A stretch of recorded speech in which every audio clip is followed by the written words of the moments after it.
I want to first of all define for you some generations. Generations are typically a group of people that are born within some context of time. And within those generations, you're going to see generations identify with historical events, their heroes, work experiences, all of these things that encompass your life experience, some time span in which you were born and in which you grew up. And so that's really how generations come to be, and where we have some lines of demarcation in time that really begin to define who people are and some of the characteristics of their personalities, particularly within the workplace. So let's talk just a little bit about the 4 generations. Now there's a 5th that I'm going to talk to you about before we end, but I want to start with these 4. Now really the traditionalists are not in the workplace anymore. So we're seeing that they have, for the most part, retired, many of them much older. And so they have, however, set the framework for the workforce for the other generations. Because they were on the job, they had some real personality traits, they had some real tendencies, some attributes of that generation that really set the stage for the generations to follow. So we have to talk about them because they're relevant particularly to the boomers, all right? So really today, there are 3 generations just beginning to have a 4th, that I told you, the 5th that we'll be talking about today, right? To enter the workforce. They, that last group are called the Zers, or the Zeds, right? And they will be just turning 21 this year. And so they're entering now the fire service. So we're going to see them, and I've held them out to the end because I want to introduce them to you, and they are going to be relevant. And we're going to see some real stark differences between that group and the millennials that we're going to get to know pretty well as we go through this. All right, so the boomers, let's talk about them for a little bit based on their traditionals. Now you can see some of the things, and I told you that there would be life experiences, there are historical things that occur, they're heroes of the past, and so I've listed some of these in the different generations. So have a look at traditionalists first. So we see the lifespan there, or the generation as it's defined, and then you see some of the things that go along with that, right? We have the Great Depression occurring. We have the World War II, Korean War. These were things that happen in their lifespan that define who they are. And then you can see some of the icons. I don't always use heroes. I like icons better because I think heroes in our profession certainly means something specific. So I'll use icons here. But then move to the boomers and have a look. So the boomers, a large group. They, however, pale in comparison to the millennials in number, and we'll talk about that in a second. But look at some of the traits of the boomers, or some of the things that happen in their historical context. First, we've got this television, color television, right? And so we begin to see some of the suburban sprawl. Now, why are we seeing suburban sprawl in this group? Well, if you look back at the traditionalists, we had the Great Depression. No one had jobs. And so where did they coalesce, right? In the urban centers of the cities. And so as the Great Depression ended and we began to see the comeback of the economy, then we see the boomers begin to move out into suburbia. And so you had this leaving of the downtown inner cores, right? And beginning to have this sprawl into our extended areas.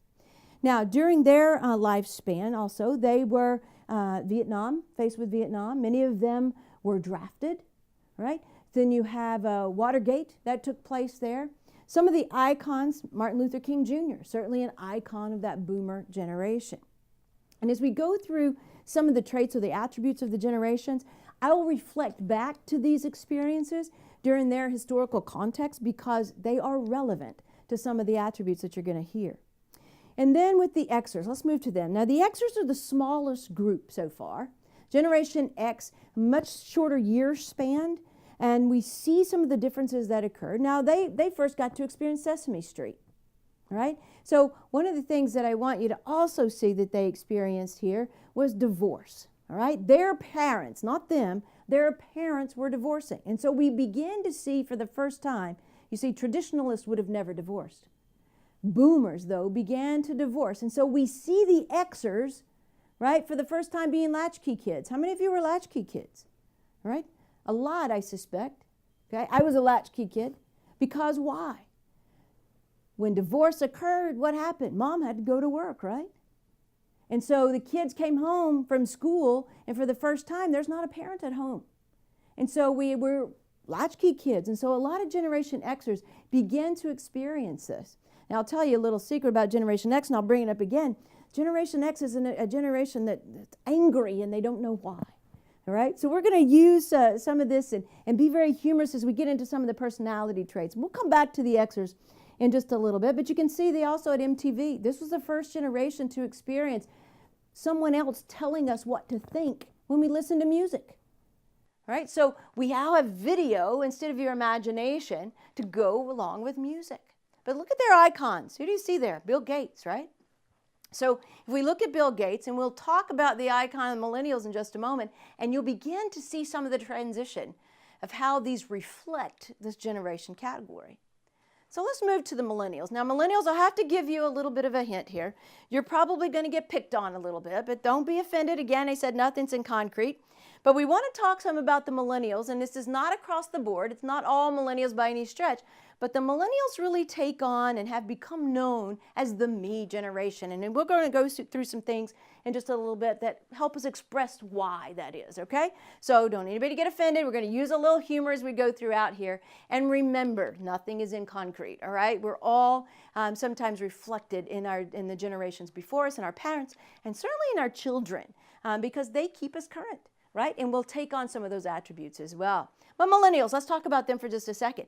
First to experience social media and this phenomenon that has become social media, right? Twitter, Facebook, many, many more that are there now.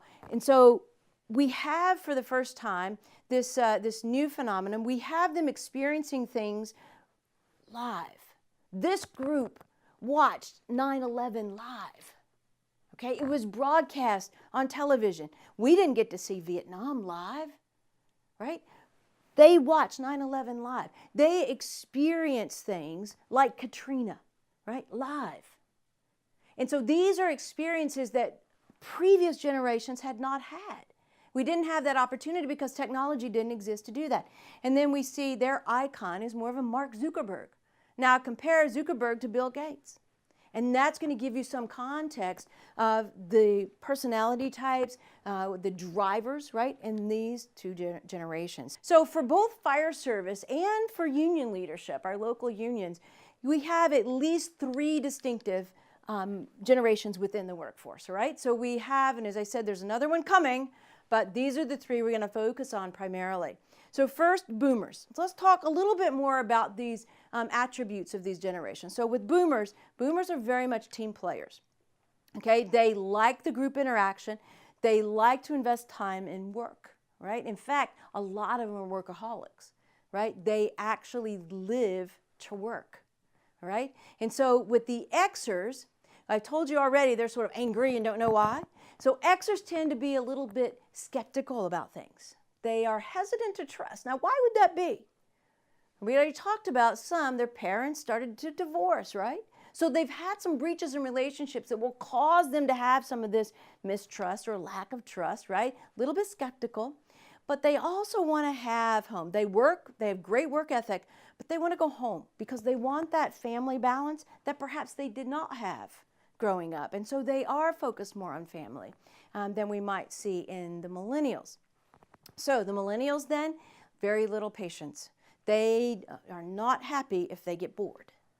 All right, so they want to have a good time. They're about experience. They're about adventure. I hope that you have learned some things to take away with you. I hope that you can leverage some of the things that you have learned, take them back to the station, take them back to your local unions, and make a difference as you can engage together, find those similar attributes, and make the workplace better by focusing on your core mission and coming together to perform. Thank you for your attention today.